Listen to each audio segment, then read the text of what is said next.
Hello everyone! The clip you're about to hear is from one of our exclusive Patreon episodes on a recent horror release, and just like all of our other episodes, it might include major spoilers for said horror release, so don't listen to it if you haven't already seen it. You've officially been warned.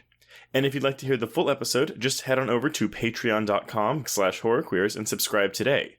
Without further ado, here is your exclusive Patreon clip.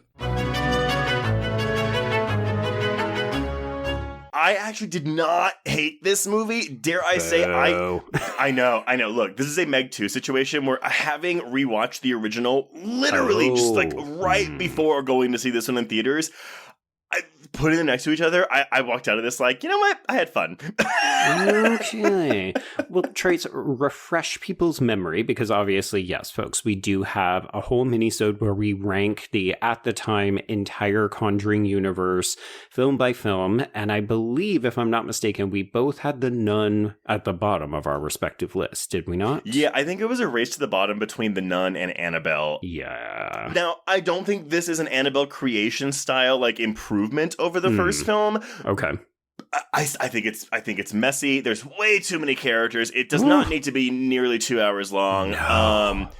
I do think Chavez is getting better at staging like jump scare. I mean, because look, here's the thing too. This is also just we're moving from jump scare set piece to jump scare set piece with rules that make not a lick of sense. No. But here's the thing. That's what the first one did. And the problem is I thought the first one was so fucking boring. And it's just you're following three people around like it's I won't even go into it that much. It's boring as fuck. I rewatched it hoping that like, oh, maybe I missed something the first time. Right, because you did famously fall asleep and then have to watch it a second time too. Yes, and I did not miss something. That movie is just dull, nary a redeemable quality. I think the production design is really good. The fog budget did not go to waste. There's a cool snake bit that I think is kind of neat, but honestly, it's kind of a ripoff of a bunch of other better, and sometimes not even that much better movies. Right, yeah. I remember enjoying the climax with the blood facial. Which is ripping off Demon Knight. Yeah, well, that is true. I remember thinking that Frenchie was attractive, but that he wasn't very interesting. And yeah, I'm in agreement. I thought the production design was the best part of the film. The film had a certain amount of atmosphere, but that was entirely because we were doing really interesting things with that convent. But apart from that, it was just a bunch of nuns habiting around, and I was not interested.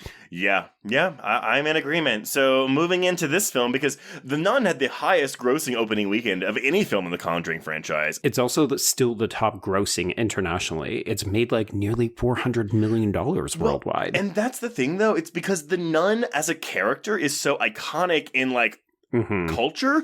The thing is, though, she has very little screen time in that first movie. And while they give her more to do in this sequel, I still don't think they really know what to do with her. No. And folks, I feel like the other thing we should acknowledge, there's a bunch of people of our age who don't like the Nun movies, like specifically out of the Conjuring films. And I think that part of this is also, these are, to my estimation, intended for teenage girls. So I think that part of this is that we're not actually the target demographic for this. So we're not understanding some of the appeal. Like there's a lot of people who think the Nun is totally great and really fucking scary. And good for them. Is that why we don't kill that cunt of a child? I mean, maybe. The fact that bully girl does not get killed in this movie, I was dying.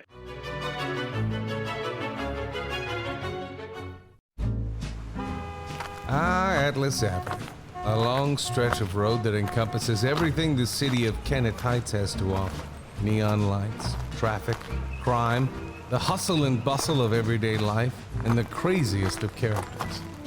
My office was above it all. My name is James Locke, and I'm a PI. Hello, Mr. J. How the hell you doing today? Good, Edith. Nearly every year I have a new case. New people to meet, new clues to discover, and new problems to solve. But I do it the old-fashioned way. No technology. Nothing post-1950. Hell, I don't even listen to podcasts, but you should. Atlas Avenue Beat is a spoof of the film noir genre with goofy characters, tons of wordplay, and non-stop raunchy humor. There's also 3 whole seasons out right now with more on the way. Just search for Atlas Avenue Beat wherever you listen to podcasts or visit us online at bloody.fm.